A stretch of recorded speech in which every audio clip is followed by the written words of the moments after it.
Alright, I am sitting now next to the, well, not too close to the road, so I'm safe.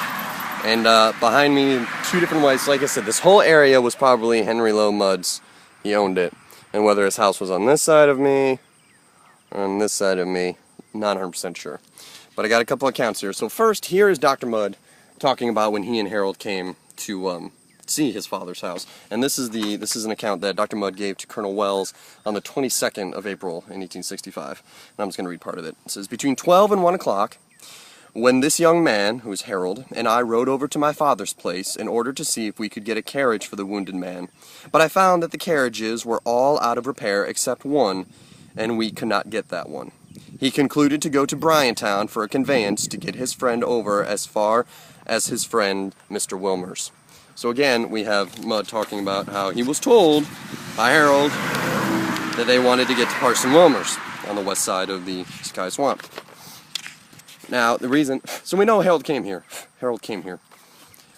Then, after they left Dr. Mudd's, and they went apparently down that little path that I was on, then there's an account by a former slave of Henry Low Mudd's, who at that point was a free man, but still stayed on, working here at Oak Hill with his former master. Now, Allectus Thomas remembers seeing Davy 3 times. As we know, like I just read from Dr. Mudd, they decided to go to Bryantown after striking out here. Dr. Mudd needed to buy some things for Mrs. Mudd and whatnot, and so Davy came with him. But according to Ed Steers, Davy's horse was a bit faster and more spirited than Dr. Mudd's, and so he was actually on his own for quite a bit. So according to Allectus Thomas, says he's got 3 statements that are in the evidence, and so I copied them out of here. And so I'm just going to read kind of part of them. I'm probably just going to paraphrase it. So according to Allectus Thomas, so he's working. During the day, he sees a man on horse. He sees the same man 3 times. The first 2 times he sees him on horseback. He sees him ride by Oak Hill on the way to Bryantown, which would be that direction, on his horse. And he says the first time he merely nodded at me. And so he passed him toward Bryantown. Then he saw him coming back from Bryantown, heading toward Dr. Mudd's house at a faster pace, not too long after that. Then he claims that around dusk, now Dr. Mudd said that Booth and Herold left his house between 4 and 5.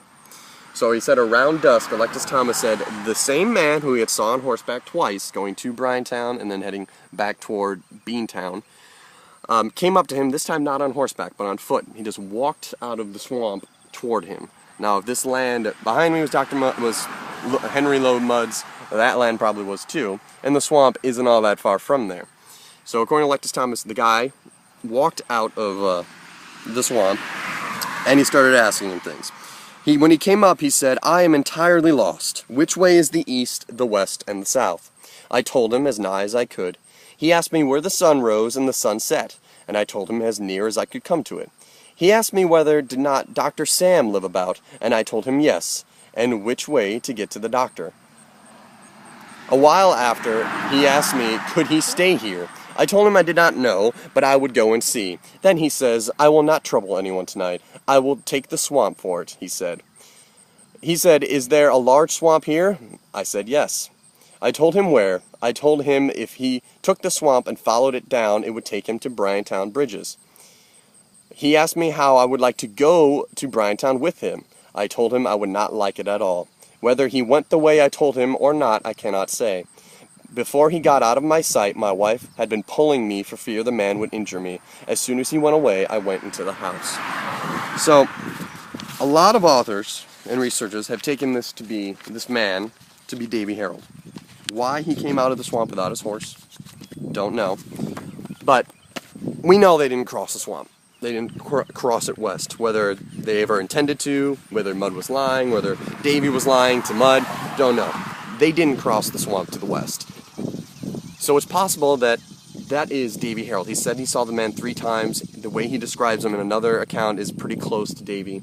And so it's possible that Davy and Booth had become lost after leaving Dr. Mudd's. Maybe they went into the swamp, like Mudd said, got lost in there, and came out here not too far south from where Dr. Mudd's house was. And you notice at one point in that account, Davy, even though he asked if he could stay here, which would seem unusual because it's not very far, he also asks Allectus Thomas if he would like to go with him. In another account, he says Alexis Thomas says that they offered him $5, that this man offered him $5 to go with him. And so even at this point, they were looking for a guide. And so that's why I think it's a pretty good assumption that it was Davy who left Booth with his horse not too far from here in the swamp area and went looking for a guide, because the swamp was too treacherous for them. And though Davy had enjoyed hunting in Charles County, if you don't know that territory, you're going to get lost, you're going to get turned around, and it's going to take you forever to get through. And it's just a miserable place to be anyway.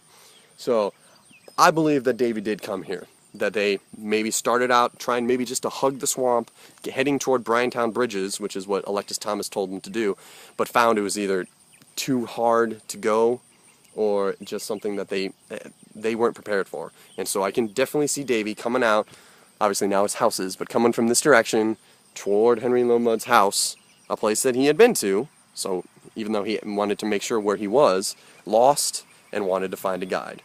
So while it's not 100% sure that Davy came here after they left Mudd's, it doesn't hurt to think that he did.